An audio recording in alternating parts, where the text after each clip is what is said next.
Such a small thing, but it can be a proof of our technological advancement. From the first fire illuminating walls of the cave, to a mass-manufactured good that we don't even notice, humanity has come far, and testimonies of our achievements are all around us. The entire world runs on money, and the more things we can make for less cost, the more cash is to be made. Almost everything we use today is in some shape or form produced on a big scale. We don't even notice it. It became such a commodity to have everything that we want within a hand's reach, or just in a few clicks. But go back in time a bit, and things that you consider normal would probably get you burned on stake for black magic. Take for example your smartphone. You have entire humanity's knowledge at your fingertips, when not so long ago people needed to get their hands on a specific book to learn about one thing. You can communicate with people on another side of the globe, instead of sending over some medieval tweets to the next town.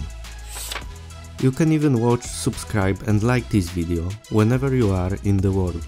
Anyway, the point that I'm trying to make is that whatever you look at, it is made based on humanity's collective technological achievements. So, let's take this lighter and think about it for a second.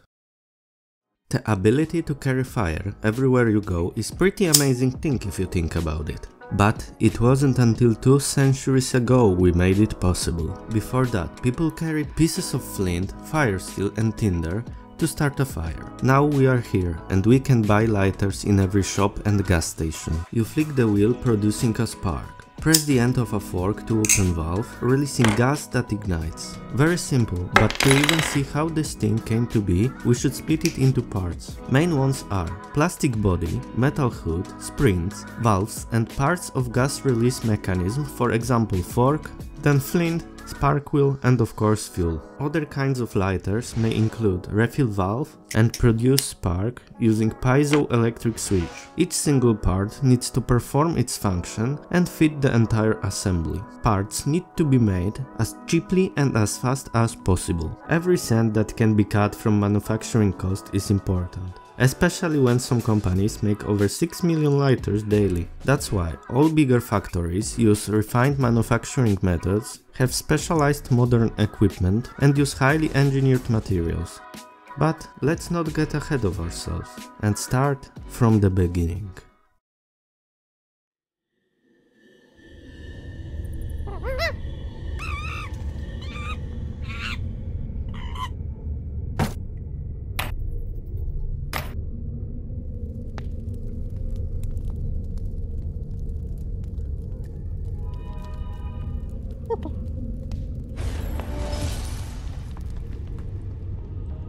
And that is where it all started. Fire is considered by many the single most important invention in our history. Without it, we wouldn't be sitting on top of the food chain. It gave us warmth and protection, allowed us to cook our food, and later we harnessed its raw power to fight and advance our civilization. All it took was some weird stone called flint. But it was just a point in time, and actually, there may be an important event that happened before, and its ramifications are present even today. To be honest, this event symbolizes more of a shift than a single breakthrough. It wasn't connected directly with our ancestors, but over millennia it will lead to creation of very sought after resources. As we know, it didn't end well for dinosaurs.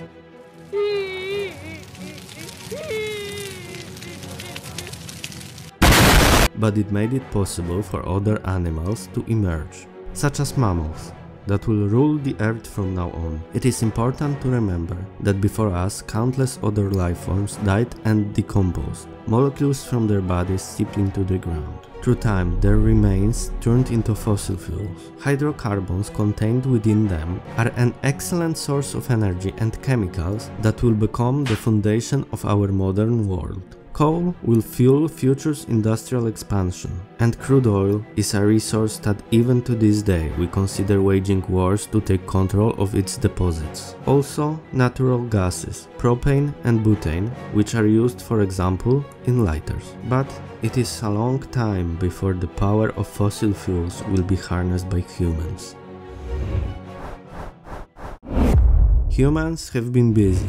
After centuries of expansion, we turned from small groups of hunter-gatherers into farmers and big communities. We switched from stone tools to bronze, and later to iron. But it wasn't a simple task. You see, iron is mainly found as an ore, which contains roughly 50 to 70% of iron. It isn't pure iron. The actual chemical compound is called iron oxide, and as its name suggests, it is a mix of iron and oxygen, bound by very strong bond. You can say that iron and oxygen naturally form a close relationship. They tend to be most commonly found in nature as ores and rust. But for iron to achieve its best form, we need a third element. Carbon. Those three elements seem to form some kind of love triangle. What do I mean by that? Pure iron ore is not very useful, but when we heat it and add some carbon, usually in form of wood or coal, a series of chemical reactions will occur. Oxygen from iron oxide bonds with carbon, and leftover pure iron bonds with small amounts of carbon, creating steel, which you can call an ideal relationship. The problem is that it isn't that simple. We need specific conditions for this process to occur, and first iron products contained higher amount of carbon than desired. Bronze and Iron Age is where long process of inventing and refining new means of ironworking begins. The first more organized and widespread method of obtaining workable iron was through a special furnace called bloomery, made from earth, clay and stones. It looked like squished down chimney with openings at the bottom for air circulation and removal of smelted product. Iron ore was roasted to remove excess moisture, then crushed for better mixing and to provide bigger reaction surface. Charcoal was used as fuel and added to hot furnace with crushed ore. The process starts at around 500 Celsius and reaches its peak at around 1300 Celsius. Iron oxide reduces with carbon monoxide to pure iron, then consolidates with slag to form the end product, called bloom. Bloom gets crushed, refined, and later worked into wrought iron, which is used by blacksmiths to forge tools, weapons, and other specialized items. This form of iron is tougher than bronze, but ductile and relatively easy to work with, due to its low carbon content, even less than 0.05%. Also, the entire blooming process is time-consuming and performed in cycles, producing small amounts of iron. We still have a long way to go before reaching today's highly specialized steels. In medieval times, demand for iron produced kept increasing. Bigger cities, strongholds, kingdoms, and trading hubs formed. Farmers, artisans, and craftsmen started to use specialized iron tools. Settlements needed more and more skilled people, with knowledge about metalworking passed from master to apprentice. But with growing demand, we needed something that would allow for faster iron production. Then, in the latter half of this era, came blast furnace. You could say that it is direct upgrade of bloomery. With experience and better understanding of process, some adjustments were made. The blast furnace reaches around 23 meters and can be split into 3 heat zones. With the higher temperatures, the lower you go. We continuously put in iron ore, limestone and fuel in form of charcoal or coke. It uses hot air supplied in its lower part, which reacts with coke, burning it, rising temperature from 1300 to even above 1800 Celsius, and providing carbon oxide. In the middle part, temperature reaches from 900 to 1150 Celsius. Calcium carbonate in limestone decomposes, and newly created calcium oxide combines with silica, which is present in iron ore. In upper levels, abundance of carbon oxides allows for reduction of iron oxide just like in bloomeries, but with greater efficiency and in more controlled environment. Molten iron and slag travel to the bottom and are continuously expelled by furnace. The resulting product has high carbon content, even above 4%, which makes it very brittle. This form of iron is called pig iron, as on itself it is not very useful. but it can be remelted with additional substances to reduce the amount of carbon to between 2 and 3.5%. This form of iron is called cast iron. As the name suggests, it can be cast and used to make various things. Cast iron is popular even today, for example as cast iron pans or iron weights. Now we produce more iron and grasp how to manipulate carbon content. But it is not a steel, at least not yet. We are getting there. And things are about to speed up.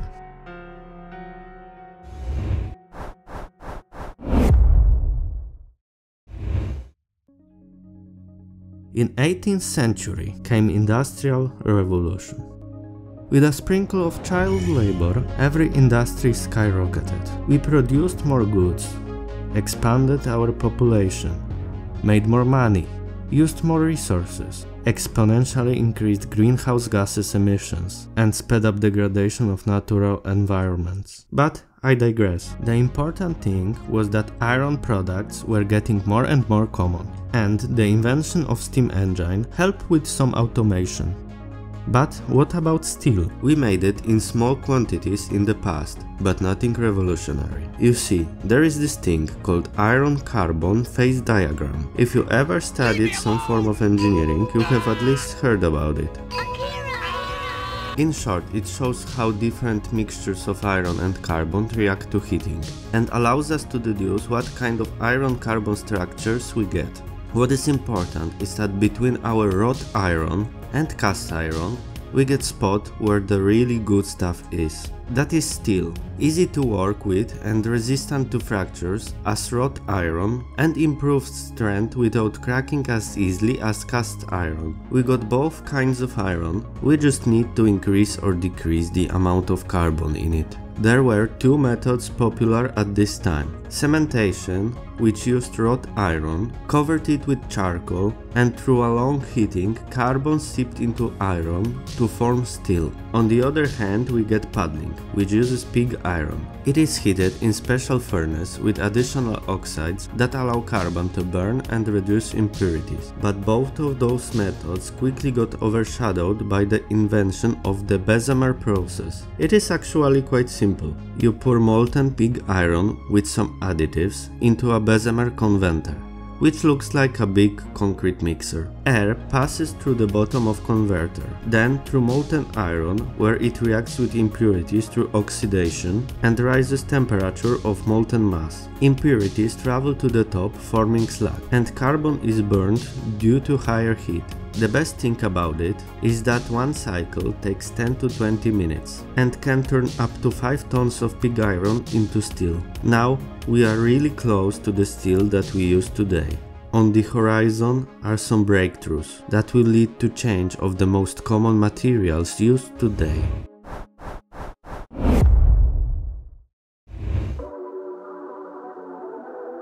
The 20th century brings plethora of significant scientific discoveries. Einstein, Tesla, Oppenheimer, or Heisenberg.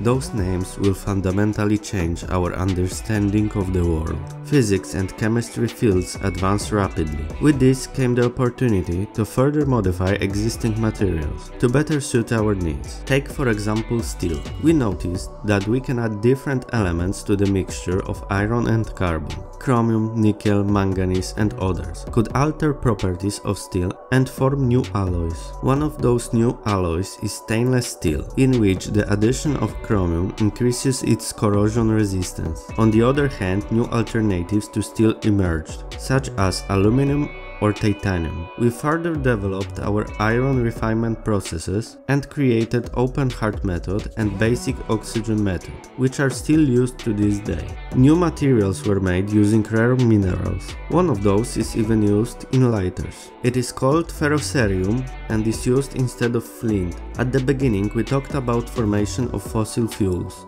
and now the crude oil becomes the next hot thing. What's up, baby girl? Rising demand for internal combustion engines pushed forward petroleum and diesel trade. Natural gases are used in more and more industries. Petrochemicals will soon play a big role in production of new materials. Every product made in refinery has its uses. One of those is even used as fuel in our lighters. Butane is highly flammable and easy to liquefy, two things that work for our needs. It is placed into tightly sealed lighter body. Released amount is controlled by valves and nozzles. Just be careful to not break it. Now, in 20th century, new industry started to form. It will change the entire engineering landscape and shape our day-to-day lives. We could say that steel is still the king of engineering materials today, but now it has to share its spot with another group of materials: plastics. Easy access to petroleum and significant breakthroughs in chemistry allowed rapid increase in development of new kinds of polymers. The entire field is very broad. New discoveries and inventions are made even today. That's why I'm only going to focus on basic structure of plastic. I will mention a few most common ones and talk a bit more about one used in big lighter. So, we have petroleum from crude oil. It is further refined into petrochemicals, which are usually further processed into organic compounds. And here comes in organic chemistry, which is this stuff they always show to communicate how hard studying is. Well, actually, it is very complicated. That's why we are not going to even touch it. So, we get our organic compound. Let's say styrene. Its structure looks like this. Lines symbolize bonds between carbon, hydrogen and sometimes in other compounds between additional elements. We are going to ignore the hexagonal part at the bottom and focus on upper bonds. You see, single styrene is called monomer, and in a process called polymerization, some bonds through use of heat and or chemicals can be broken. Free bonds can connect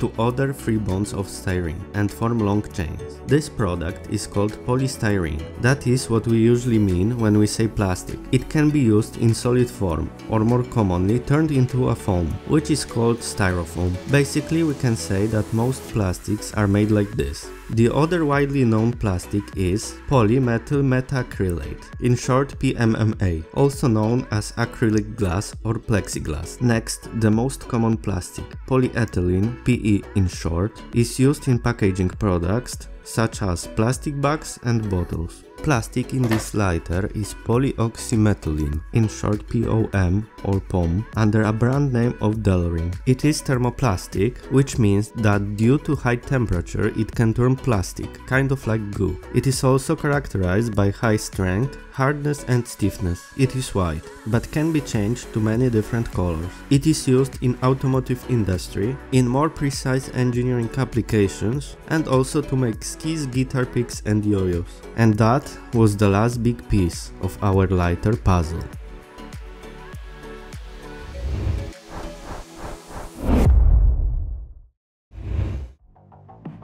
We arrive at the current times.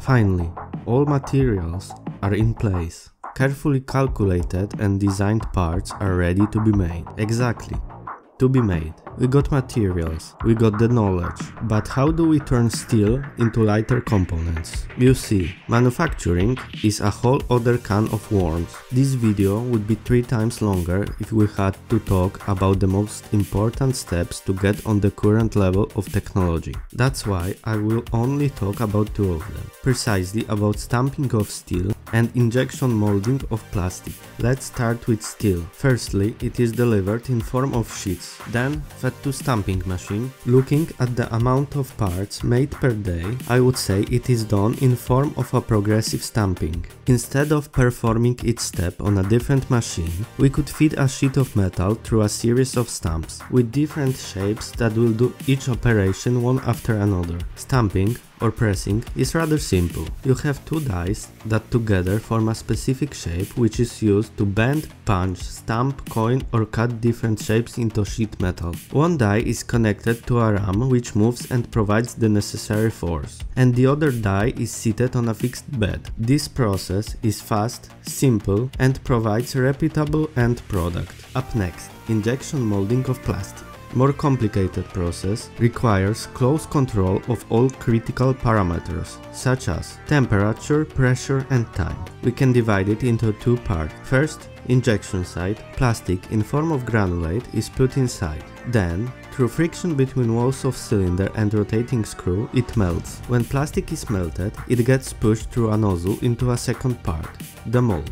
It is made of two or more pieces, which when put together leave space that can be filled by molten plastic, and after cooling will shape the end product. The entire process is very fast, repeatable, and through special molds with many canals can produce huge quantities of parts. There are many more parts in lighter, such as springs, nozzles and valves, each made with different materials and by different manufacturing processes. But with those two that I explained, we can get a basic idea how much work and knowledge is required to get where we are. Our journey through time has come to an end.